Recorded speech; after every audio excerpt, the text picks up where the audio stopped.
So what are my 5 top tips for exercising your dog if you are in a lockdown or quarantine-based situation? Welcome back to Fenrir Canine Training. If you are new here, my name's Will. I'm a canine behaviourist from FenrirCanineLeaders.com. And on this channel, I help you guys become high-level canine leaders that raise perfect canine companions. So if you are new here and you want to join our amazing community, make sure you hit that subscribe button as well as turning on the notification bell so you never miss a future upload. So let's dive straight into it. And today we're talking about the best ways that you can exercise your dog, because it's completely true that a tired dog is a happy dog. One of the first things I do as a canine behaviourist, if I go into any case or consultation where I'm working with somebody helping with a wide variety of behaviour problems, is ask, how much exercise is the dog getting? What is the exercise regime that you are implementing? Because again, it's something that every trainer and behaviourist in the planet will say, but they say it for a good reason, and that is that a tired dog is a happy dog, and a tired dog is a good dog. Now, when we're in a lockdown or quarantine, like the vast majority of the world is right now, it can be very difficult to exercise your dog when you can't get out and walk them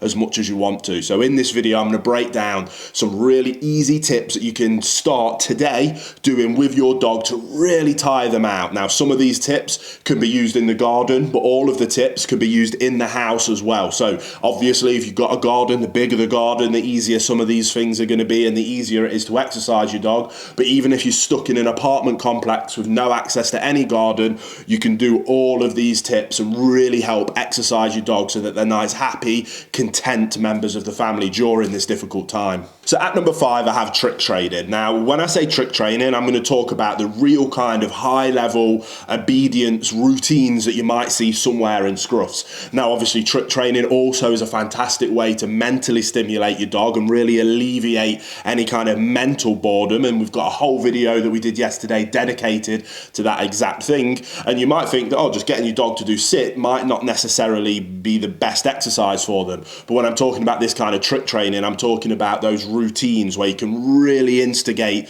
some amazing heel work. You can instigate some jumping up and over your back, jumping onto your back, doing army crawls, doing rollovers. The opportunities are endless when it comes to trick training. Now, it's not necessarily something I talk about much because I'm much more focused on the things that allow us to have a perfect canine companion under all the circumstances and environments, and I focus much more on things like behaviour and fear and anxiety and aggression.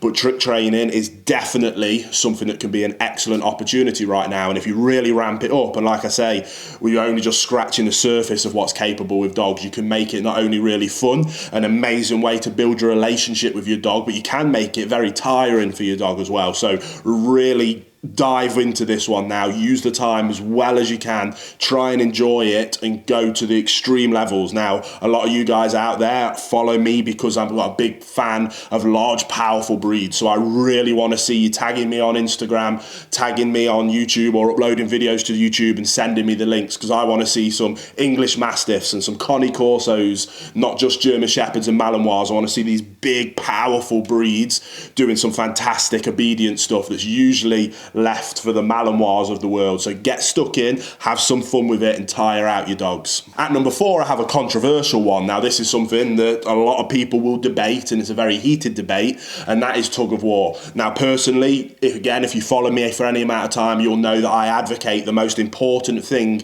is being a calm and consistent leader, and that leadership relationship with your dog, where they look to you for guidance and direction, is the number 1 most important thing that you can do to have a perfect canine companion. Now, a lot of people, whether they disagree with dominance entirely, will say that tug of war can be a very bad game, either for their teeth or that it can encourage aggressive behaviours, or there's some people that fit very much in the dominance world and they want to shut down any form of dominance from their dog, dominance or aggression, so they won't encourage to play tug of war because they think that that can stimulate the aggressive, dominant side of a dog's brain. Now, as a balanced dog trainer, I very much fit right in the middle of this. I think that if you have a dog that is suffering from quite severe behaviour problems that might demonstrate themselves in what some people would deem as a dominant behaviour, tug of war might not be the best game for you. However, if you are a calm, consistent leader with an excellent relationship with your dog, tug of war is one of the best games that you can play. And what I really recommend is when you're playing it, it, really right now ramp it up to be able to do real high levels of physical exercise, but add layers of obedience and then add those layers of leadership to it, where you can be mid-game and you can stop completely, get your dog to drop, sit and stay. Then instigate the game again as a reward. Stop, sit, stay. Instigate the game as a reward. And then when you're ready, you stop the game. You put the tug away, and then that's it. You're in control. It's another way. It's an excellent opportunity to really reinforce yourself as the leader in the dog's life. You instigate the game. You decide when the game stops. You decide when the game starts again. And then ultimately when you put the tug away and you decide that the game is completely over. It's an excellent way to really reinforce that relationship. It's brilliant for your dog. It's very tiring. It taps into some real deep psychological things that are in your dog's blood and in their DNA, and it doesn't necessarily encourage them to be a dominant or aggressive dog, especially when you're utilising it in the way I've just mentioned as a calm and consistent leader. My third tip is to create an obstacle course. Now, obviously, if you've already there's a lot of products out there that a lot of people already have, where they're those kind of like basic agility courses. You've got like the little cones and a bar across it, and people can do it in their garden. If you've got something like that, amazing. Get that out, get it in your garden, or get it inside. Even if you're stuck inside, you can build yourself a little agility course or obstacle course, whatever you want to call it. And again, you can have your dog going under barriers, jumping over things, going up ramps, down ramps, jumping through hoops. There's so much that you can do. But if you haven't got access to one of those agility kits or obstacle course kits, then get creative, make one yourself. Get some paint cans and a broomstick and put the broomstick through the hoops of the paint cans. Boom, straight away you've got an agility jump. There's so many. If you're just a little bit intuitive, a little bit creative, come up with some fun and unique ideas. Again, if you're doing this at home, I really genuinely want to see it. So again, follow us over on Instagram, link us and tag us in either a post or a story, and then we'll repost it to share it with all of our audience to really help spread this message of just because we're stuck inside right now doesn't necessarily mean that it should impact our dogs. It should be a massive opportunity to work with our dogs and to level up our leadership and relationship, obedience and manners. It should only really be socialisation that's impacted.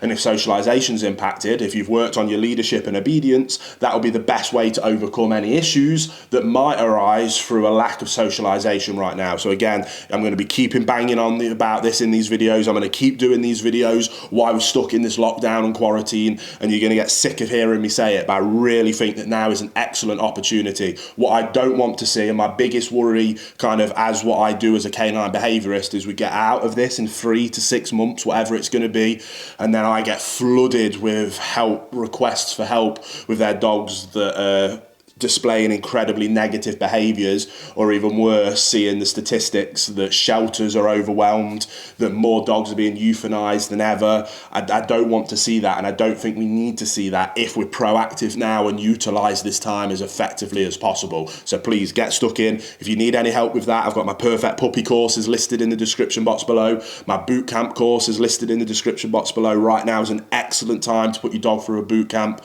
but please be a good canine leader right now. Be a shining light during this time. Be positive, be kind, and level up your leadership. At number 2, I've got one that's a little bit interesting, and that is teach your dog to go on a treadmill. Now, obviously, this can only work if you happen to have a treadmill. So if you do have a treadmill at home, 100% train your dog how to walk on a treadmill. Obviously, I could probably do a whole video dedicated to this of how to teach a dog to go on a treadmill, because it is a little bit in depth, but there's definitely people that have already done it. Obviously, there's the safety precautions that you have to take into account. Never leave your dog unsupervised when they're on a treadmill. But if you're really busy, you're stuck inside, you've got a high energy dog, get a treadmill. See if someone can deliver. A lot of businesses here in the UK at least are still delivering, are still able to ship products from their online stores, even if their brick and mortar stores are closed. So get yourself a cheap treadmill. Again, it doesn't have to be a big fancy one, because dogs are much lighter and they don't need to go as fast, but teach them how to get on a treadmill. You can sit on your arse right next to the treadmill, be reading a book, be watching Netflix, keeping an eye on your dog, and your dog could go for a 10-mile trot while you don't have to do anything. And again, they can come off that treadmill, be absolutely exhausted, be fulfilled, be ready to calm down and settle down. So treadmill training is an excellent opportunity. And last but certainly not least, because this list was in no particular order, I just wanted to highlight 5 different ways that you can exercise your dog, is to play fetch. Now, obviously, if your dog already knows how to play fetch and you've got a garden, get out in the garden and throw a ball for an hour for them. That's what I've been doing loads with my Labrador at the minute. We're able to go out for one walk a day, so I've been taking him out for a good hour. I could take him for more, but I don't want to kind of push the boundaries and be unethical or irresponsible with staying at home. So I think an hour is a good amount of time that isn't really, again, taking advantage. So I do that in the middle of the day. At the start of the day, I get him outside, I do some obedience work, I do some obedience drills, and then we play fetch for a good 30 minutes, just up and down the garden. And that Labrador would do that all day if I let him, but that's enough to kind of burn off that energy. Then we go out for that nice walk during the day, and during that walk, we do some really heel pack walking to really further that relationship I have with him, to really work on heel work that we do every single day. Then some time off his lead to stretch his legs, and then a heel pack walk home. And then we do the same again in the evening that we did in the morning. Obedience drills, a real good game of fetch, some more obedience, some more drills, work on our obedience, work on our relationship, and that way it's more than enough to kind of keep his energy levels at a really good place right now. And fetch is one of the best ways that you can utilize that. Now, if your dog doesn't know how to play fetch, again, all dog breeds can do fetch, just like I mentioned earlier that all dog breeds can do trick training or agility. It's just about teaching them how to do it. Again, I can do a whole video dedicated on how to teach your dog to play fetch, but I know there's lots of people that have already done excellent videos on that. So a quick Google search, quick YouTube search, use the time right now to teach your dog how to play fetch. Again, I want to see the clips. If you've got a big old English Mastiff that's never played fetch before, get out and teach him how to play fetch, and then send me clips and link me to it. I really want to see it. I genuinely think it's awesome when you see these amazing breeds that we all love doing things that you might not traditionally think that they're good at doing, or a lot of people wouldn't think to do with those breeds. So again, exercise is critical with your dogs at all times, let alone during a lockdown or a quarantine. Now isn't the time to be lazy and slack off. If anything, it's the reverse. Step up the exercise, step up the training, step up your leadership, and step up your knowledge, so that when we do come out of this, you are a shining light of a beautiful canine leader that raises perfect canine companions. So if you enjoyed this video, click that thumbs up button, subscribe if you're new here, comment if you've got any questions or any tips or any help that you need, and I'll try and get a video dedicated to that exact topic, because if you're struggling with something right now during this difficult time, the chances are a lot of people are. So if I can do a video on it to help, I really genuinely want to help as many people through this tough time as I can. So thank you so much for watching. This community is incredible. I love every single one of you, and I'll see you on the next episode of Fenrir Canine Training.